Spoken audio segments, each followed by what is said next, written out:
and welcome back to my channel. Sebelum masuk ke video inti, aku pengen banget cerita ke teman-teman. Jadi beberapa hari lalu, sekitar pukul 5 pagi, aku tuh dapet email dari YouTube yang bilang bahwa channel YouTube aku itu dihapus permanen karena katanya aku telah melakukan pelanggaran komunitas. Yang aku tuh sebenarnya nggak tahu pelanggaran apa yang aku lakukan, karena selama aku filming, bikin video, upload video di YouTube, aku nggak merasa bikin konten yang melanggar peraturan dan juga ketentuan YouTube. Dan kalau misalkan memang aku pernah melakukan pelanggaran, kenapa nggak ketika aku upload video yang mungkin ada unsur pelanggarannya itu langsung aku dapat peringatan gitu loh? Kenapa baru kali ini, baru-baru ini aku dapat peringatan seperti itu? Tiba-tiba channelnya itu langsung dihapus tanpa mendapat warning 1, 2, 3 gitu loh. Ngerti kan maksud aku? Tapi waktu itu akhirnya kesedihan aku sempat reda karena kemudian pada pukul 6 paginya ada email susulan lagi dari YouTube yang bilang bahwa penangguhan channel aku itu dibatalkan karena nggak terbukti bahwa aku melakukan pelanggaran. Ya of course aku cukup seneng lah ya menerima email tersebut, dan aku coba cek lah YouTube aku. Nah pas aku scroll lihat video, ternyata lumayan banyak video aku yang hilang, dihapus sama YouTube. Dan rata-rata video-video yang hilang tadi itu adalah video yang viewersnya itu lumayan banyak. Ya aku tahu channel aku belum sebesar itu dan penontonnya itu juga belum sebanyak itu, tapi karena aku tuh bikin video, bikin konten YouTube ini bener-bener dari hati aku bener-bener mikir gitu kan, dan ini adalah karya aku, jadi kayak agak sayang, gak cuma agak sayang banget dan cukup kesel gitu loh sama YouTube. Kenapa video-video tersebut yang aku kira nggak ada unsur-unsur yang melanggar ketentuan YouTube tapi dihapus gitu loh. Pokoknya aku saat itu sudah nggak mood lagi sama yang namanya YouTube. Bahkan aku sempat mikir juga, udahlah males, aku nggak pengen bikin konten lagi di YouTube. Tapi selang 1 atau 2 hari aku lagi iseng coba cek channel aku lagi, ternyata untungnya video-video yang hilang tadi itu muncul lagi teman-teman. Aku seneng banget dan aku sangat bersyukur. Ya ampun, kayak ya Tuhan terima kasih banget. Bersyukur akhirnya video-video yang hilang tadi itu muncul kembali. Dan aku berharap semoga kedepannya itu tidak akan terjadi hal-hal seperti ini, amin. Nah ya teman-teman, itulah cerita yang pengen aku kasih tahu ke kalian. Nah sekarang kita move on aja yuk ke video intinya. Nah seperti yang bisa teman-teman lihat di thumbnail, aku akan bahas salah satu novel thriller klasik Jepang karya Seishi Yokomizo yang baru-baru ini tuh emang lagi hangat diperbincangkan, yaitu kasus pembunuhan Honjin. Sebenarnya buku ini tuh merupakan novelette karena di dalamnya terdiri dari 3 cerita yang berdiri sendiri. Tapi di sini aku akan concern untuk bahas story utamanya, yaitu kasus pembunuhan Honjin. Cerita di sini berlatar pada tahun 1930-an di Jepang yang mengisahkan salah satu keluarga kaya pemilik Honjin, yaitu keluarga Ichiyanagi. Nah, suatu hari ada salah satu anggota keluarga yang juga ahli waris keluarga tersebut itu akan melangsungkan pesta pernikahannya. Namun pada malam pesta pernikahan terdengar suara teriakan dan juga bunyi alat musik koto di paviliun tempat kedua mempelai itu singgah. Setelah dicek, ternyata kedua mempelai itu ditemukan terkapar dengan kondisi sudah tidak bernyawa. Tetapi anehnya, paviliun tersebut ruangannya tertutup dan terkunci dari dalam. Ditambah lagi adanya jejak sidik jari aneh, yaitu hanya 3 jari, ibu jari, jari telunjuk, dan juga jari tengah. Awalnya banyak yang mengira bahwa pelaku kasus tersebut adalah seorang pria yang beberapa hari lalu sempat menanyakan kediaman keluarga Ichiyanagi. Dan kebetulan pria tersebut memiliki tangan yang jari-jarinya tidak lengkap. Dan sidik jarinya pun cocok dengan sidik jari yang tertinggal di TKP. Kasus tersebut bisa dibilang cukup rumit karena merupakan kasus pembunuhan di ruangan tertutup yang sepertinya tidak memungkinkan pelaku untuk melarikan diri. Sehingga kasus itu juga cukup membuat pihak kepolisian kewalahan untuk memecahkan kebenarannya. Lalu kemudian muncullah tokoh detektif utama di sini, yaitu Kindaichi Kosuke, seorang detektif yang sebenarnya dari penampilan luar itu kurang impresif dan agak eksentrik juga, tetapi dia memiliki pola pikir dan juga analisis yang tajam. Kira-kira siapa pelaku di balik kasus tersebut? Teman-teman bisa temukan jawabannya di novel ini.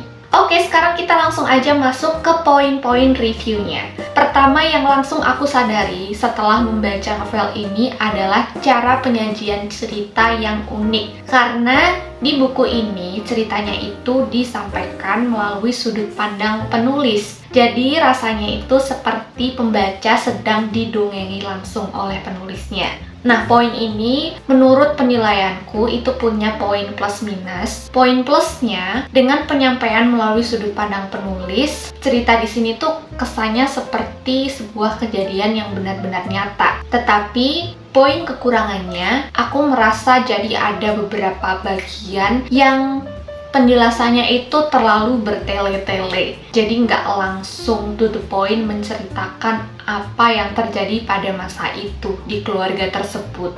Sehingga sempat memang aku ketika awal-awal baca itu agak merasa cepat bosan dan lumayan ngantuk. Karena again itu tadi proses pengantar yang bisa dibilang agak lumayan lama sebelum nanti akhirnya masuk ke kejadian utama kasus tersebut. Nah, baru deh setelah tragedi besar yang menimpa keluarga Ichiyanagi itu akhirnya diceritakan dan juga kedatangan detektif Kindaichi Kosuke, aku mulai nggak bisa berhenti baca karena perkembangan kasusnya itu juga semakin intens. Apalagi aku juga suka banget dengan pola pikir dan juga analisis detektif Kindaichi Kosuke yang benar-benar seru banget untuk diikuti. Karena di sini meskipun kesannya ketika detektif Kindaichi ini menanyakan sesuatu, itu rasanya tidak memiliki hubungan dengan kasus tersebut, tapi ternyata hal itu justru yang bisa memancing benang-benang merah dari kasus tersebut muncul.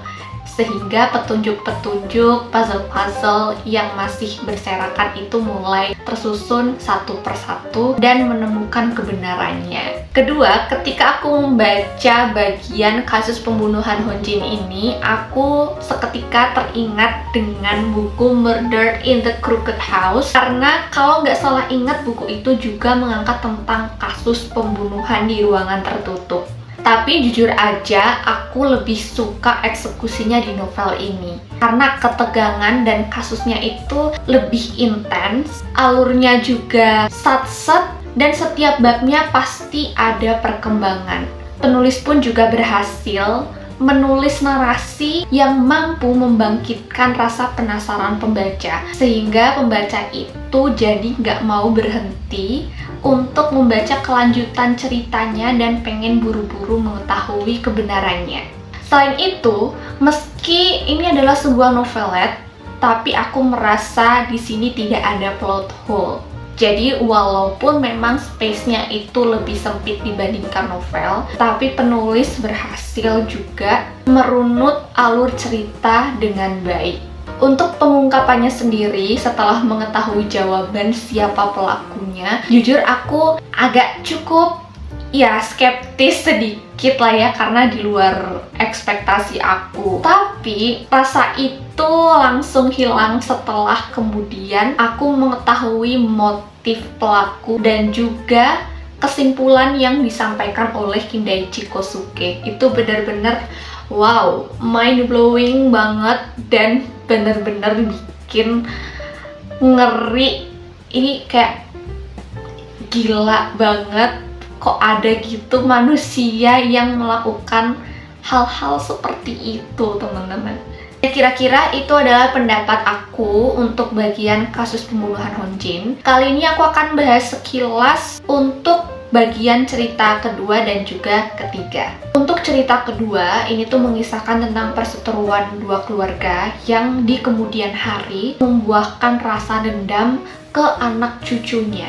Meskipun di awal novel ini tuh seperti sebuah cerita yang klise gitu ya, tentang dua keluarga kaya yang dulunya itu berseteru, kemudian salah satu keluarga itu menaruh dendam dan berusaha untuk menjatuhkan keluarga lainnya. Tapi di sini rasa ngerinya tuh bener-bener dapet banget teman-teman, karena diceritakan melalui surat yang dituliskan oleh salah satu keluarga yang menjadi korban. Itu bener-bener wah, bikin bulu kuduk aku merinding. Meskipun ini bukan novel horor, tapi bener-bener rasa ngerinya itu dapet banget. Waktu itu apalagi aku bacanya pas tengah malam sendiri, jadi rasa ngerinya makin mencekam, dan setelah itu aku nggak berani baca novelnya sendirian, soalnya bener-bener sengeri itu teman-teman. Kayaknya cerita yang kedua ini meskipun lebih pendek, tapi rasa ngerinya lebih dapet dibanding cerita yang pertama tadi menurut aku. Sedangkan untuk cerita ketiga itu mengisahkan tentang kasus pembunuhan tanpa wajah. Dan di sini ada satu tokoh yang menjalankan dua peran. Nah, untuk teman-teman mengetahui kira-kira yang dimaksud dengan dua peran itu seperti apa, teman-teman bisa baca aja novelnya. Ini juga awalnya aku agak kurang suka ya dengan alur ceritanya, karena menurut aku kayak kurang menarik gitu. Tapi setelah kemudian pengungkapan kebenaran itu, ini juga gak kalah mind blowing, karena wow, ini juga another cerita yang menurut aku gila dan tidak berperi kemanusiaan banget gitu.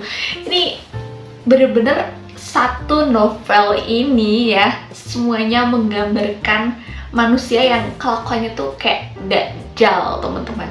Nah, kalau dari aku pribadi, aku kasih rate novel ini itu 4 dari 5 bintang. Nah, buat teman-teman yang sudah membaca novel ini, gimana pendapat kalian? Please komen di bawah. And I think that's all for today's video. Makasih buat teman-teman yang sudah nonton videonya sampai habis. Semoga membantu dan bisa menambah referensi bacaan teman-teman. Kalau kalian suka video seperti ini, jangan lupa juga untuk klik like-nya, subscribe buat yang belum subscribe, nyalain lonceng notifikasinya supaya teman-teman gak ketinggalan video baru dari aku. Kalau teman-teman punya request, feel free juga untuk komen aja di kolom komen bawah, and I'll see you guys on my next video. Annyeong!